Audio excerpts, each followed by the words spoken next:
Estudo Bíblico. As 70 Semanas Proféticas de Israel. Programa número 7. 2 profetas pregarão em Jerusalém durante 3 anos e meio. Depois serão mortos pelo Anticristo, ressuscitarão e ascenderão ao céu. Logo após o arrebatamento da Igreja e bem no princípio da Semana 70 de Israel, Deus levantará 2 profetas em Jerusalém para pregarem durante 1260 dias vestidos de saco. Estes 2 homens vão atormentar os habitantes da terra com a sua pregação, vão irritar todo o mundo e serão odiados até à morte. Quando os matarem, é o tempo exato do meio dessa semana de anos. Após isso, a grande tribulação se intensifica com a maior violência.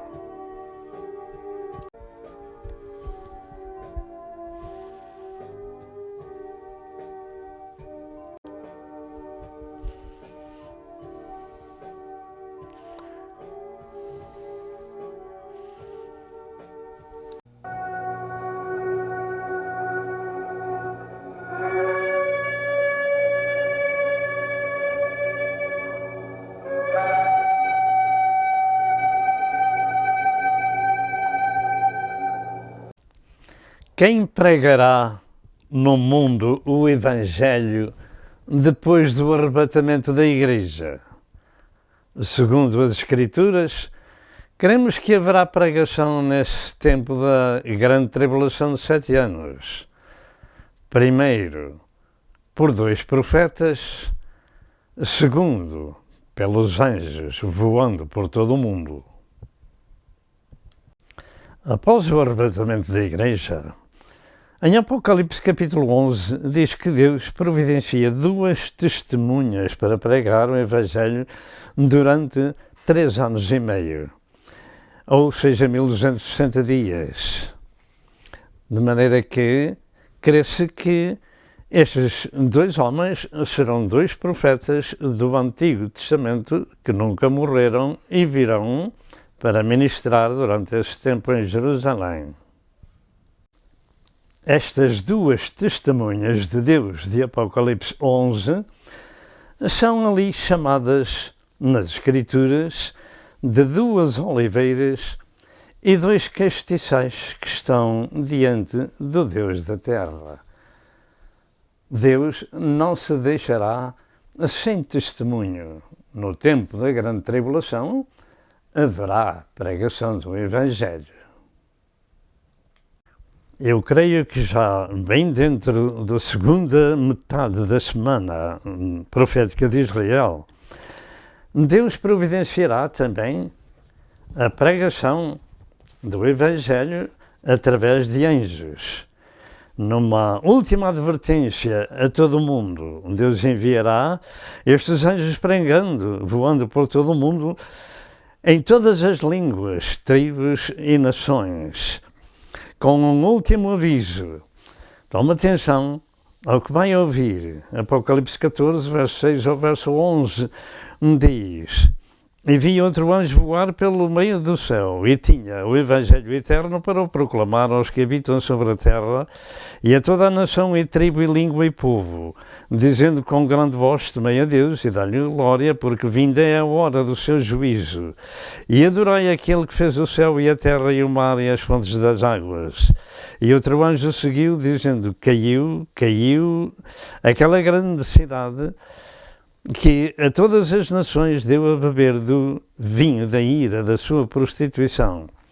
E seguiu-os o terceiro anjo, dizendo com grande voz: Se alguém adorar a besta e a sua imagem, e receber o sinal em sua testa ou na sua mão, também o tal beberá do vinho da ira de Deus, que se deita não misturado no cálice da sua ira, e será atormentado com fogo e enxofre diante dos santos anjos e diante do Cordeiro. Toma atenção, é esta mensagem no livro do Apocalipse, capítulo 14, porque Deus não se deixa sem testemunho. Ali haverá também pregação do Evangelho, mas o sofrimento será horrível às mãos do Anticristo. prepara-se para ir no arrebatamento da igreja. Graças a Deus, aleluia. Estamos na presença do Senhor mais uma vez para o adorar, para o exaltar e para o glorificar. Graças a Deus. Este é o propósito da nossa vida, porque ela foi resgatada com o seu precioso sangue. Amém. Glória ao nome do Senhor. Querido irmão, querida irmã, queridos amigos, se vocês têm uma experiência com Deus, com o Senhor da palavra, vocês não se vão cansar de falar deste Senhor. Amém. Pois Ele é o melhor amigo, é o amigo por excelência, aleluia. Aquele que não nos deixa sós, aquele que está conosco todos os dias, até à consumação dos séculos. Glória ao nome do Senhor. Oramos para que esta mensagem seja uma bênção para a sua alma. Amém. Possa despertar a sua alma, o seu espírito, o seu entendimento. Você possa entender aquilo que Deus quer de si. Não é aquilo que nós queremos. Nós nada temos de bom para dar. O que nós temos é a palavra do Senhor. Essa que é boa, o Senhor da palavra, aleluia, aquele que quer fazer morada em seu coração, em sua vida. Glória ao nome do Senhor. Chegue-se a Ele e Ele chegará a si. Glória a Deus. Vamos orar para que o Senhor o abençoe e o ilumine. Senhor nosso Deus, Tu sabes qual é o propósito da nossa alma, Senhor. Glória. É louvar, é adorar, é exaltar, é glorificar o Teu nome. Porque sentimos, Senhor, que a Tua presença está para breve. Rabaia Massaia, aleluia. A Tua presença está para breve, Senhor. Glória. Os sinais nos mostram, Senhor, que Tu estás para voltar. Amém. Meu Senhor, abençoa aqueles que nos veem e ouvem a Tua palavra. Desperta-os com a Tua palavra, meu Senhor, e pelo Teu Espírito Santo. Amém. Faz morada neles, meu Senhor, e alerta as suas vidas. Abençoa-os, abençoa as suas famílias, Senhor. Amém. E ajuda-os e guarda-os.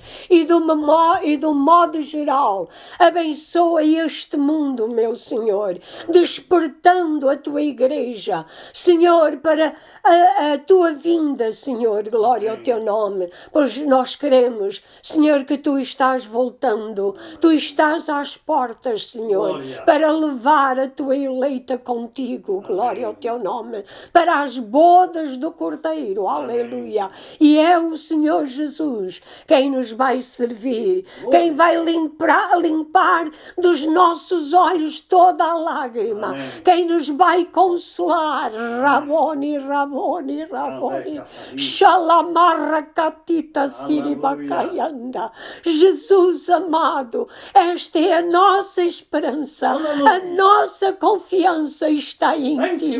Que os nossos olhos estejam em Ti todos os dias da nossa vida. Abençoa o Teu servo, inspira-o, Senhor, para ministrar a Tua palavra, Senhor. Nós Te pedimos e agradecemos em nome de Jesus. Aleluia. Paz do Senhor, prezado telespectador. Damos graças a Deus por chegar ao seu lar em nome de Jesus. E fala-vos o pastor Souza, de Norte Carolina, nos Estados Unidos da América, com o Evangelho que é o poder de Deus para a salvação de todo aquele que crê. Em primeiro lugar, louvamos o Pai, exaltamos o Filho, adoramos o Espírito Santo de Deus. Porque só Deus é digno de toda a glória, louvor e adoração, e além de Deus, outro Deus não existe. E a sua palavra, como temos muitas vezes dito, é Espírito e vida. Como disse Jesus em João 6, verso 63. E também é lâmpada para os nossos pés e luz para o nosso caminho. De maneira que, em meditando nesta comida do céu, nós ficaremos fortes espiritualmente. Hoje também é um dia de boas novas, porque vamos anunciar essa mensagem sagrada que transforma os corações do maior pecador num santo e numa santa de Deus. e nós vamos continuar o nosso estudo bíblico. Esta é a parte número 7, o programa número 7, e nós vamos chamar a esposa para cantarmos para a glória do Senhor sobre a vinda de Jesus para levar-nos para o céu. Louvado seja Deus. Aleluia. Vamos cantar sobre o Rei voltará muito breve. É um hinozinho que eu não tenho a certeza se canto bem na música. Muito antigo, creio que oriundo do Brasil. O Rei voltará muito breve. O Rei voltará muito breve, nós não sabemos a hora, será ao romper da aurora. A Bíblia é quem está falando, pestes e fomes estão alastrando, terremotos estão abalando. É hora do crente estar sempre orando. A vinda de Cristo já está chegando. O Rei voltará em glória, será nossa grande vitória. Ao lar nós iremos chegar, esse dia não tardará. Pestes e fomes estão alastrando, terremotos estão abalando. É hora do crente estar sempre orando. A vinda de Cristo já está chegando. Cante connosco este corinho, prezado telespectador. Pestes e fomes estão alastrando, terremotos estão abalando. É hora do crente estar sempre orando. A vinda de Cristo já está chegando. O Rei voltará muito breve. Nós não sabemos a hora, conforme está escrito. Mas queremos, pelas Sagradas Escrituras, que Jesus disse que ia preparar um lugar na casa do Pai para os seus seguidores e que havia de voltar para os levar para lá.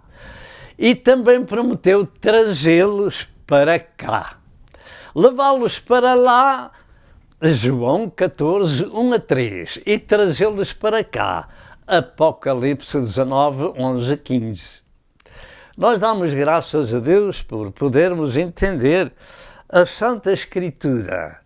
Ela é o poder de Deus para a salvação de todo aquele que crê. Assim, nós vamos falar sobre os 2 profetas que pregarão em Jerusalém por 3 anos e meio e serão mortos, mas ressuscitarão. E nós vamos ouvir a palavra de Deus. Capítulo 11, verso 3, até ao verso 11, que diz assim: E darei poder às minhas 2 testemunhas e profetizarão por 1260 dias vestidas de saco. Estas são as 2 oliveiras e os 2 castiçais que estão diante do Deus da terra.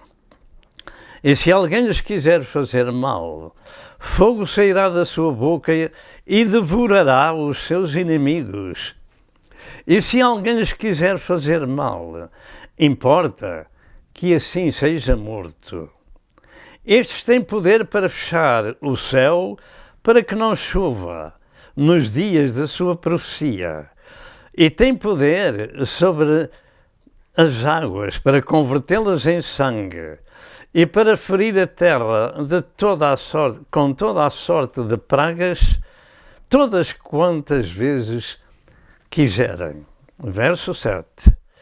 E quando acabarem o seu testemunho, a besta que sobe do abismo lhes fará guerra e os vencerá e os matará e jazerão os seus corpos mortos na praça da grande cidade que espiritualmente se chama Sodoma e Egito, onde o seu Senhor também foi crucificado, isto é, em Jerusalém. E homens de vários povos e tribos e línguas e nações verão seus corpos mortos por 3 dias e meio e não permitirão que os seus corpos mortos sejam sepultados.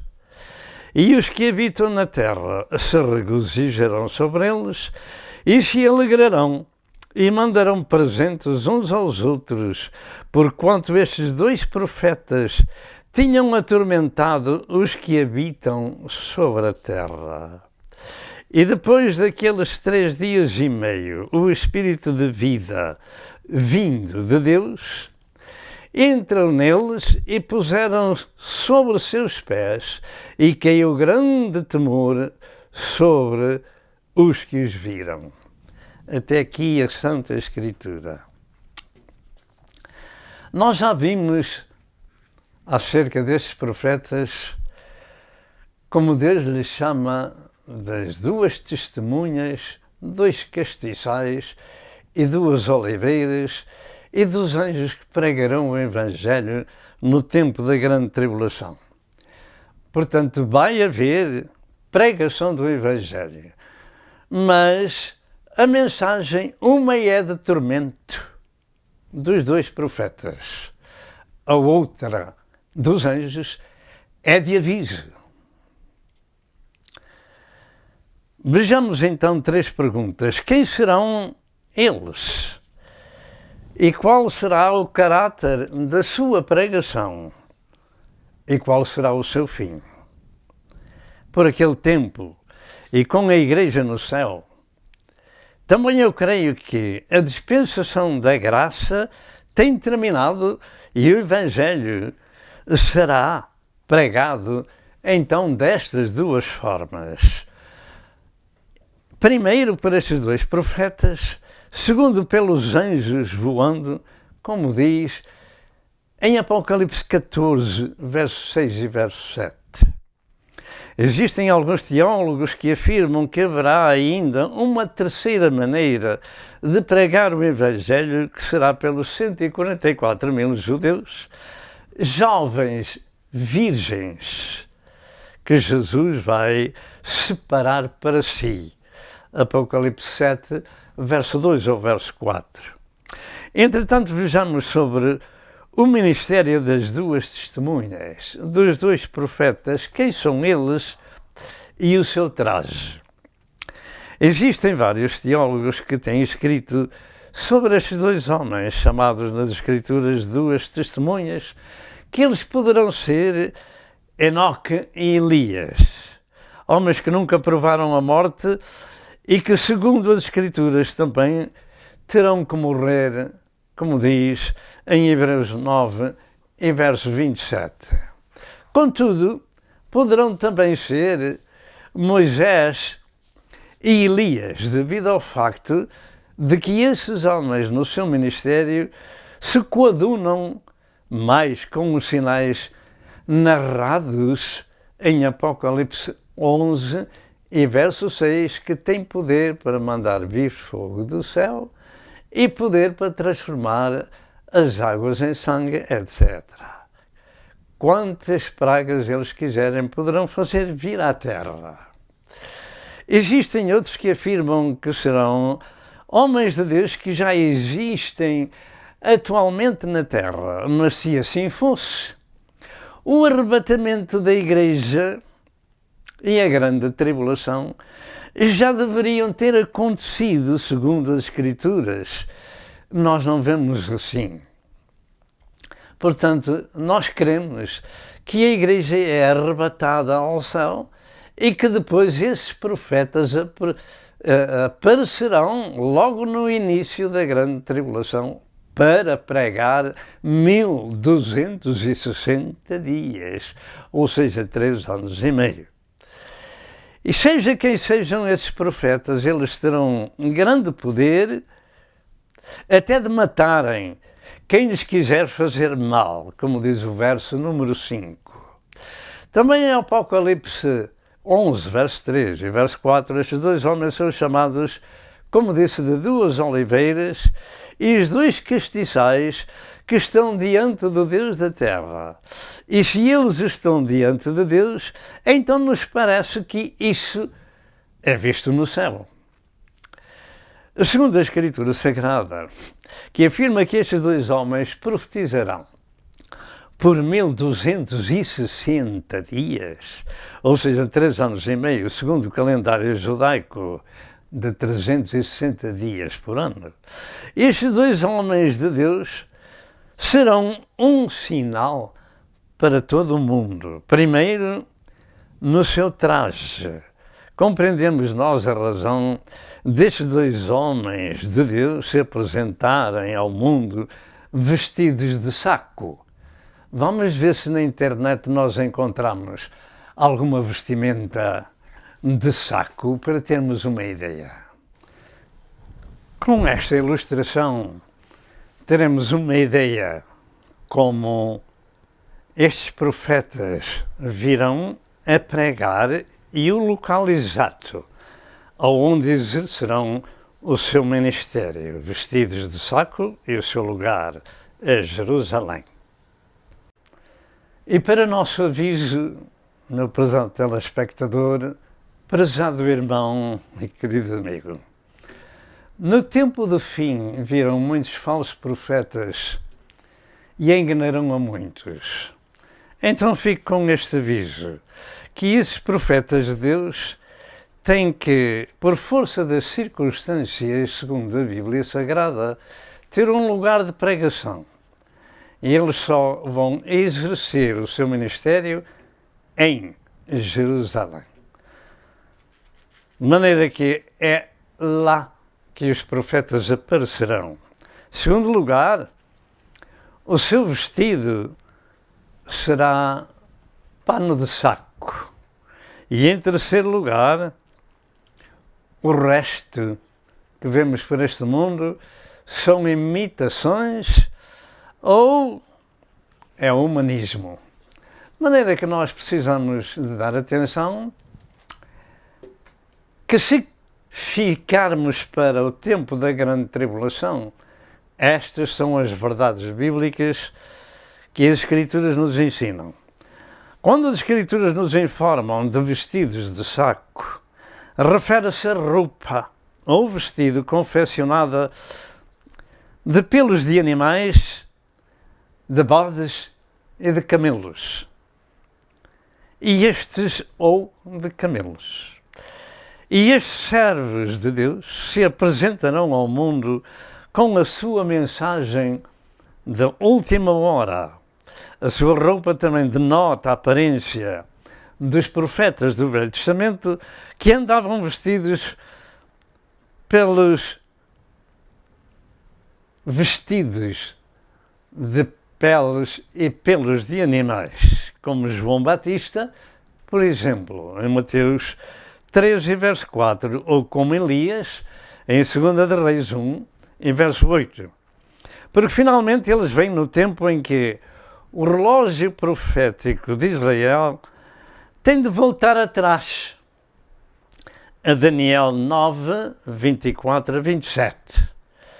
Tem que voltar ao Velho Testamento para continuar a última semana profética de Israel, e eles o farão exatamente por 1260 dias, isto é, desde o princípio até ao meio da semana da grande tribulação.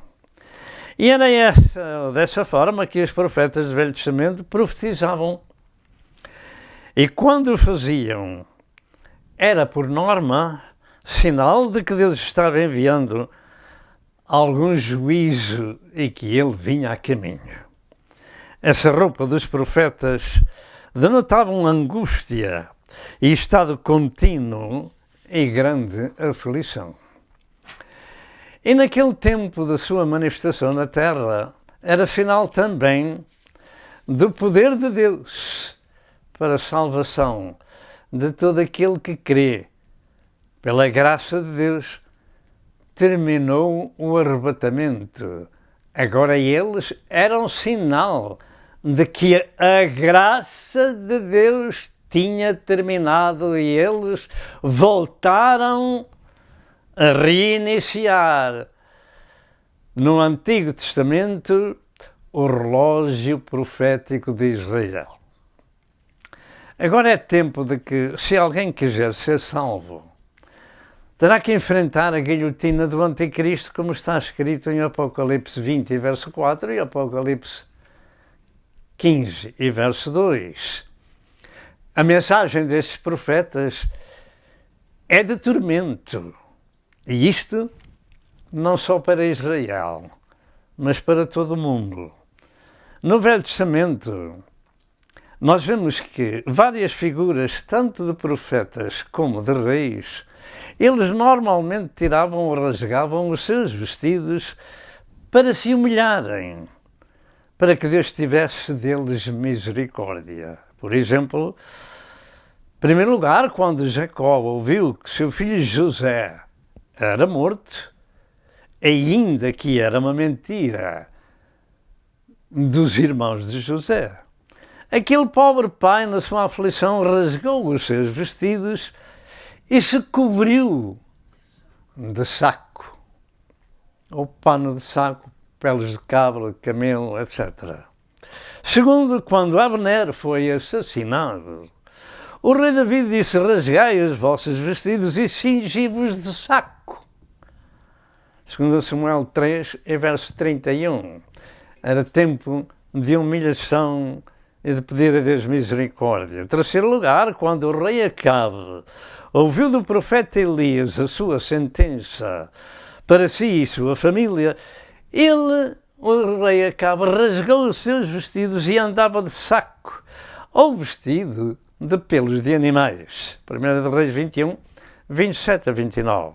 Em quarto lugar, quando o rei da cidade de Nínive ouviu que Deus ia destruir a cidade dentro de 40 dias, ele levantou-se do seu trono, tirou as vestes reais e se cobriu de saco e se assentou sobre a cinza, como dizem Jonas 3 e verso 6. Você sabe que a atitude deste homem, que não era judeu, que era gentio, mas que a atitude dele levou a sua cidade, 120 mil homens, à salvação?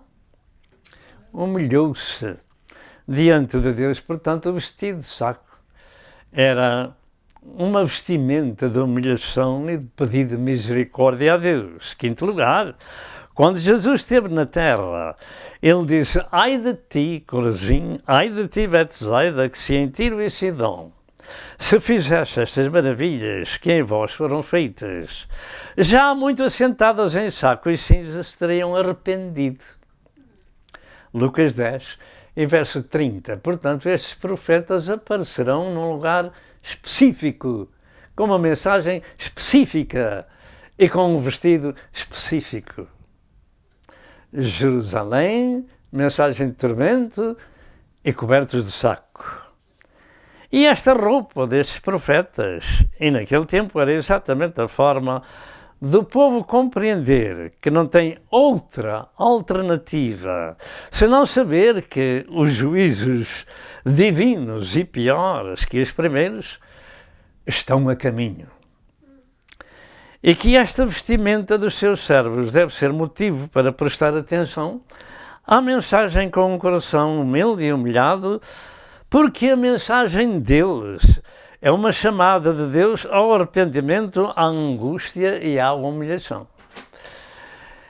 No tempo da grande tribulação, ele é tempo de choro, de humilhação e de grande aflição para todo o mundo. E esses dois profetas trazem Em primeiro lugar, o impacto universal de como o povo se deve comportar naquelas horas de grande angústia. Em segundo lugar, o caráter. Qual é o caráter da mensagem destes dois profetas? Eu tenho compreendido que a mensagem do Evangelho são novas de grande alegria. É o poder de Deus para a salvação de todo aquele que crê. Lucas 2, verso 10 e Romanos 1, verso 16. Mas segundo Apocalipse 11, verso 10, a sua pregação destes dois profetas é caracterizada pelo tormento e pranto e medo para quem os ouve. E isso deixa o povo em grande angústia ao ouvir os juízos de Deus de forma condenatória, mas com alguma esperança. Segundo Apocalipse 11, verso 10, aqueles profetas tinham atormentado os habitantes da terra com a sua mensagem. Neste tempo presente da hora da graça, a mensagem não é de tormento, é de esperança, é de graça, é de bondade, é de amor, é de misericórdia e, por fim, os avisos e a correção divina. Mas naquele tempo é uma mensagem que atormenta o mundo inteiro. Pergunto, quem estará preparado para ouvir as pregações que os atormentam? Creio que o ódio é o que vai gerar o trabalho desses dois pregadores. Um ódio ainda maior contra Cristo e contra os profetas. E esta é a razão deles os matarem. Creio que esse ódio será tão grande no anticristo que vai terminar com a sua voz e os matar naquela cidade de Jerusalém. Mas eles são servos de Deus e não têm alternativa senão ministrar aquilo que Deus lhe ordena. A sua mensagem, contudo, é de tormento. Este é o facto. O mundo vai ficar irritado com as suas pregações, porque creio que possivelmente pela televisão todos os habitantes da terra ouvirão as suas mensagens e os odiarão até à morte, porque não podem com a mensagem que Deus coloca nas suas bocas. E quando eles morrerem, o povo vai mandar presentes uns aos outros por ter acabado esse tormento com a sua morte. Vão fazer festas. A pregação do Evangelho para aqueles profetas vai terminar. E eles vão fazer festas porque não vão mais ser atormentados dessa forma. De modo que a sua pregação criará ódio semelhante ao ódio dos judeus quando mataram, ou mandaram, melhor dito, matar a Jesus, porque quem matou a Jesus foram os meus e os teus pecados, que levaram Cristo à cruz do Calvário. Mas os judeus também não podiam com a pregação de Cristo, porque ele chamava-lhes filhos do diabo e chamava-lhe hipócritas. E esta também é parte do Evangelho. Temos que ter isso em conta. Mata-se aquele que a gente não gosta, porque eles tinham autoridade de dizer a Pilatos: crucificam, crucificam. Mata-se porque não podem ouvir a correção de Deus. E isto era para seu bem, visto por si próprios, e seu mal para as suas vidas, porque eles iriam pagar um preço muito grande por quase 2000 anos fora da sua pátria. Sabemos nós porque é que os religiosos mataram a Jesus? Primeiro, porque diziam que ele se fez filho de Deus. Segundo, porque lhe chamou hipócritas. E terceiro, porque lhe chamou filhos do diabo. Mas, como disse, também isto é parte do Evangelho. E, em quarto lugar, até o próprio Pilatos sabia que era por inveja. O tormento que causarão esses profetas será como a angústia natural e mental, pelo que se vão alegrar e fazer festas, como disse, quando os virem mortos por 3 dias e meio. Entretanto, creio que nesse tempo o ensino desses homens de Deus levarão à conversão em Israel 12.000 jovens de cada tribo de Israel, que perfaz 144.000 judeus. Esses 144.000 serão selados com o selo de Deus na sua testa. E é um grupo que o seu fim é seguir o Cordeiro por onde quer que ele vá. Apocalipse 7, 1 a 7 e Apocalipse 14, verso 4. Alguns teólogos dizem, como já afirmei, que também estes pregarão o Evangelho naqueles dias, visto que a Igreja não estará mais na terra.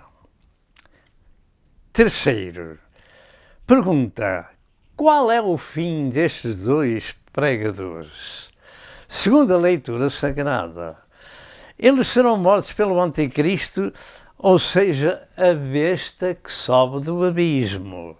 Apocalipse 11 e verso 7, e nós estamos quase a terminar. E também estes servos de Deus não serão enterrados ou sepultados, para que todo o mundo os possa ver bem mortos, porque o Anticristo tem poder para fazer esse trabalho de os matar. E essas mortes vão ser a causa da alegria pelo mundo inteiro, mandarão presentes, como já disse, celebrando a morte dos servos de Deus, porque a pregação do Evangelho os tinha atormentado. Apocalipse 11 e verso 10. Mas nós ainda estamos na hora da graça. Ainda podemos dizer-lhe que a graça de Deus se há manifestado trazendo salvação a todos os homens. E que para nos salvar de graça, o justo padeceu pelos injustos para levar-nos a Deus. E que agora estamos livres da condenação do diabo, porque Cristo Jesus foi condenado em nosso lugar na cruz. E Ele próprio disse: Pai, perdoa-lhes porque não sabem o que fazem. Por agora nós, 2021, ainda estamos pregando aquilo que diz a Santa Escritura.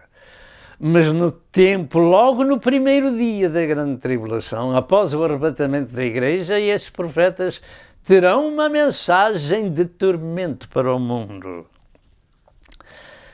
Qual então a razão desse ódio? Eu creio que a resposta é como diz a Escritura: o tormento que não produz arrependimento. Infelizmente, até em nossos dias são poucos os que aceitam ser corrigidos por Deus, e nós estamos ainda na era da graça de Deus. E o Senhor disse: se aceitais a correção, Deus vos trata como filhos. Mas se não aceitais, então sois bastardos e não filhos. E isto no tempo da graça de Deus. Mas essas festas do mundo somente durarão 3 dias e meio, porque eles vão ressuscitar. Capítulo 11 do Apocalipse, verso 11 e verso 12. E então começarão as maiores tragédias do mundo e os ais do mundo sem Deus, nessa altura, porque chegou o grande dia da grande tribulação, da grande ira de Deus, que confrontará a ira de Satanás. Daí para a frente o caso vai ser muito sério. E além disto, um grande terremoto fará destruir a 10ª parte da cidade de Jerusalém, e 7.000 homens irão morrer com esse terremoto, e haverá grande temor de Deus, e darão alguns darão glória ao Deus do céu. Este é um grande sinal de Deus, e particularmente para os judeus que irão enfrentar esses dias difíceis. E com este terremoto em Jerusalém terminam os primeiros 3 anos e meio da semana número 70, profética, da história profética de Israel. Se Deus quiser, nós voltaremos no próximo domingo, a esta mesma hora, 9 da manhã de Nova Iorque. Até lá, que Deus vos abençoe e que o Senhor vos guarde, o Senhor vos proteja e o temor do Senhor seja convosco. Que o Senhor vos abençoe. Amém e amém. Não queira ouvir a pregação destes 2 profetas de Deus, mas ouça o Evangelho, que é o poder de Deus para a salvação de todo aquele que crê.